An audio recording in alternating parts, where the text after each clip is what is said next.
नमस्कार, मैं हूं अवनीश विद्यार्थी और आप देख रहे हैं ब्रेकिंग न्यूज। उत्तर प्रदेश की सरकार ने एक फैसला लिया और उस फैसले को लेकर जमकर सियासत हुई। राज्य सरकार ने जातीय रैलियों और सम्मेलनों पर पूरी तरीके से रोक लगाई। सरकारी आदेश के अनुसार अब न केवल सार्वजनिक स्थलों पर बल्कि वाहनों पर जाति आधारित प्रतीक या नारे चस्पा नहीं किए जा सकते। यही नहीं बल्कि इंटरनेट और सोशल मीडिया पर भी जातिगत सामग्री साझा करना पूरी तरीके से प्रतिबंधित है। आइए जानते हैं कि इस फैसले का राजनीतिक और सामाजिक असर क्या हो सकता है। सब जानते हैं कि उत्तर प्रदेश में विधानसभा के चुनाव 2027 में होंगे और उससे पहले यह फैसला जाति और भारतीय राजनीति का इतिहास सदियों पुराना है। डॉक्टर भीमराव अंबेडकर ने जाति व्यवस्था को समाज और लोकतंत्र के लिए सबसे बड़ा खतरा बताया। आजादी के बाद भी भारतीय राजनीति में जाति ने अपने मजबूत पैरों पर कदम रखा। 1950 से 60 के दशक में कांग्रेस ने जातीय संतुलन के आधार पर टिकट वितरण की शुरुआत की। इसके बाद 1980 और 1990 के बीच के दशक में मंडल आयोग की सिफारिशों ने जाति आधारित राजनीति को और मजबूत किया। समाजवादी पार्टी ने यादव और पिछड़ी जातियों को संगठित किया, जबकि बीएसपी ने दलित और जाटो समुदाय को राजनीतिक शक्ति के रूप में तब्दील किया। ये सब कुछ हो रहा था इस बीच 2024 के चुनाव और उनका परिणाम।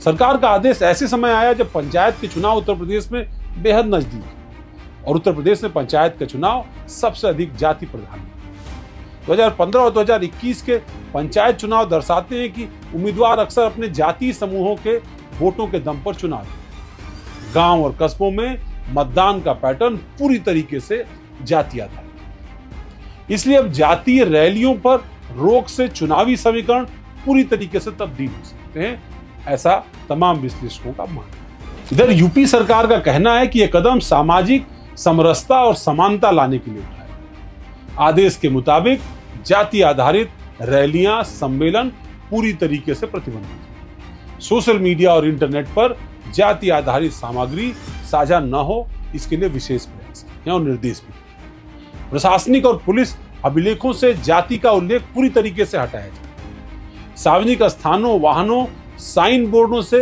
जाति सूचक प्रतीक चिन्ह हटाए जाए। सरकार का दावा है कि लोकतांत्रिक समानता और राष्ट्र की प्राथमिकता को बढ़ावा।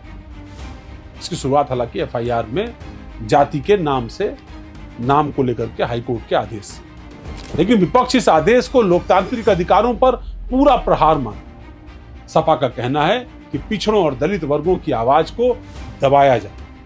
बीएसपी के लिए झटका है क्योंकि उनकी राजनीति दलित रैलियों पर टिकी हुई और दलित समाज की बड़े पैमाने पर छोटी बड़ी रैलियां उनके यहां होती। विपक्ष का आरोप है कि यह आदेश पीडीए गठजोड़ के उभार को रोकने के लिए।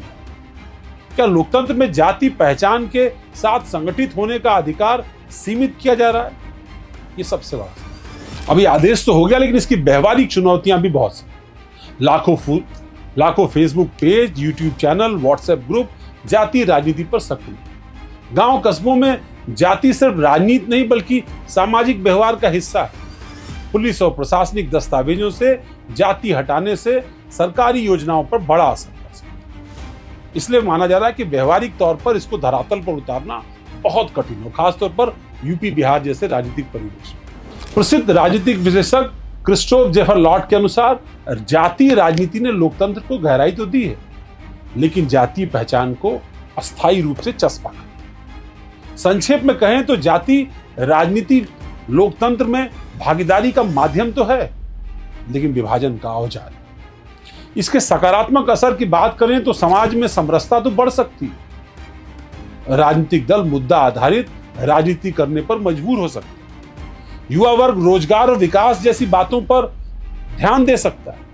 नकारात्मक असर की बात करें तो हाशिए के समूहों की आवाज कमजोर हो सकती है। विपक्ष इसे लोकतंत्र की एक रूपता में बदलने की कोशिश मान सकता है। सोशल मीडिया पर पाबंदी से अभिव्यक्ति की स्वतंत्रता पर सवाल उठ सकते हैं। हमने देखा कि नेपाल के अंदर किस तरीके से सोशल मीडिया पर प्रतिबंध करने के बाद क्या कुछ हुआ।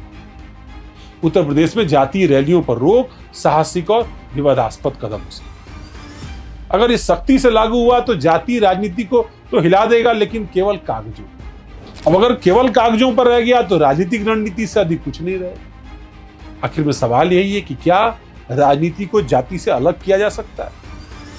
क्या ये आदेश लोकतंत्र की उस खींचतान का हिस्सा है जहां सत्ता की मजबूरी और समाज की वास्तविकता आपस में टकराती है?